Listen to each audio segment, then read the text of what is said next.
Hi friends, Seenu மாயா சீரியலில் ஒரு அட்டகாசமான ப்ரொமோ பற்றி பார்க்கலாம் வாங்க. அதுக்கு முன்னாடி நம்ம சேனலை சப்ஸ்கிரைப் பண்ணாதவங்க கீழே இருக்கிற சப்ஸ்கிரைப் பண்ண கிளிக் பண்ணிவிட்டு பக்கத்தில் இருக்கிற பெல் பட்டனையும் கிளிக் பண்ணிடுங்க.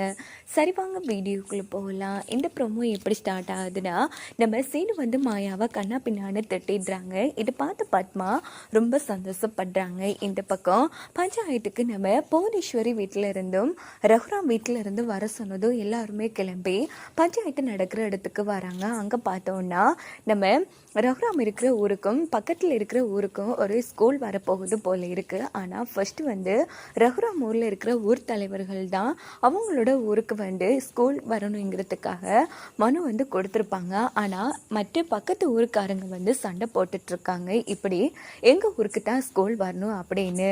ஸோ இது சம்மந்தமாக ரகுராம் ஐயா கிட்ட சொல்லி, ஐயா நீங்கள் தான் நாளைக்கு அந்த ஊருக்காரங்க கிட்ட பேசணும் அப்படின்னு சொன்னதும் இந்த பக்கம் நம்ம ரகுராம் வந்து சரி நான் பேசினா கேட்பாங்களா அப்படின்னு கேட்குறாங்க. ஐயா கண்டிப்பாக கேட்பாங்க ஐயா, நீங்கள் தான் பேசணும் அப்படின்னு சொல்கிறாங்க. இந்த பக்கம் பார்த்தோன்னா நம்ம புவனேஸ்வரி வீட்டிலேருந்து வந்த பசுபதி எல்லாரும் அது என்ன இவருக்கு பேசுகிறதுக்கு என்ன தகுதி இருக்குது, முதல்ல எங்கள் வீட்டு பையனை இல்லாமல் பண்ணிவிட்டு இப்போது பேசுகிறான் அதுன்னு பேசிகிட்டு இருக்காரு அப்படின்னு போதும் உடனே நம்ம பசுபதியும் வந்து பேச நம்ம சிவாவை சண்டை போடுறாங்க. அதானே இவருக்கு என்ன தகுதி இருக்குது அப்படின்னு போதும் நிறுத்துங்க, இந்த பழி என் வீட்டை விட்டு போகும் வரைக்கும் இனி நான் இந்த பஞ்சாயத்தில் தீர்ப்பு சொல்லவும் மாட்டேன், இந்த விஷயங்கள்ல தலையிடவும் மாட்டேன் அப்படின்னு கோபிச்சுட்டு ரகுராம் பாட்டுக்கு அங்கேருந்து கிளம்பிடுறாங்க. இந்த பக்கம் ஒரு தலைவர்கள் வந்து ஐயா நாளைக்கு நீங்கள் தான் ஒரு தலைவராக வந்து தீர்ப்பு சொல்லணும் அப்படின்னு கேட்டுட்டு இருக்காங்க. ஆனால் ரகுராம் வந்து முடியாது அப்படின்னு சொல்லிடுறாங்க. ஏன்னா நானும் என் குடும்பமும் அசிங்கப்பட்டதெல்லாம் போதும், முதல்ல என் குடும்பத்து மேலே இருக்கிற பழியை போக்காட்டிட்டு அதுக்கப்புறமா நான் வந்து பேசுகிறேன் அப்படின்ட்டு கிளம்பிடுறாங்க. இன்னொரு பக்கம் பார்த்தோன்னா நம்ம புவனேஸ்வரி கிட்ட தான் ஒரு தலைவங்க சொல்லியிருப்பாங்க, நாளைக்கு நீங்கள் தாமா எதிர்த்து ஊருக்காரங்க கிட்ட பேசணும் அப்படின்னு. இதனால புவனேஸ்வரி ஜானகிக்கு ஃபோன் போட்டு என்ன உன் புருஷனோட பதவி போயிட்டா இன்னும் இருக்குது, உன் புருஷன் இன்னும் சந்திப்பார் அப்படின்னு போதும் இந்த பக்கம் நம்ம ஜானகி வந்து இங்கே பாரு எப்போவுமே நல்லவங்க தான் ஜெயிப்பாங்க, கெட்டவங்க தான் தோப்பாங்க, நீ நினச்சி பார்க்க தேவையில்லை, கண்டிப்பாக நாளைக்கு என் புருஷன் தான் தீர்ப்பு சொல்வார் அப்படின்னு போதும் அதையும் பார்க்கலாம் ஜானகி, அதுக்கு ரகுராம் வரணுமே அப்படின்னு திட்டிட்டு நம்ம புவனேஸ்வரி ஃபோனை வச்சது இந்த பக்கம் ரொம்ப ஃபீல் பண்ணுறாங்க ஜானகி.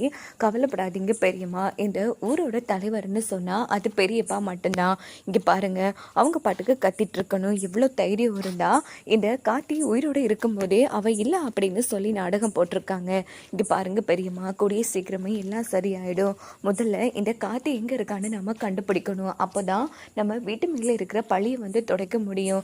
இப்போ அந்த காட்டியை நம்ம இப்படி பண்ண விஷயம் வந்து பார்த்தீங்களா, பெரியப்பாலிருந்து நம்ம குடும்பத்தையே பாதிக்குது, அவருக்குன்னு இந்த ஊரில் எவ்வளோ பெரிய கௌரவம் இருந்துச்சு, ஆனால் கடைசியில் இப்படி அடிக்கடி சொல்லி காட்டுறாங்களே பெரியம்மா, அதெல்லாம் சும்மாவே விடக்கூடாது பெரியம்மா, நான் பார்த்துக்கிறேன், நீங்கள் எதை பற்றியும் கவலைப்படாதீங்க, கண்டிப்பாக நாளைக்கு பெரியப்பா தான் தீர்ப்பு சொல்லுவார் அப்படின்னு மாயா வந்து சமாதானப்படுத்துகிறாங்க நம்ம ஜானகியை.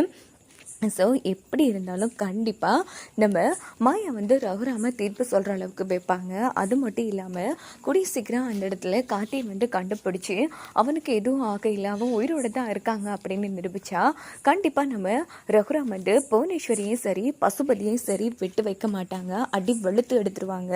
ஸோ எப்படியாச்சும் உண்மை தெரியலனாலும் பரவாயில்ல, அட்லீஸ்ட் கார்த்திக் உயிரோடு இருக்கிறதாச்சும் ரகுராமுக்கு தெரிய வரணும்.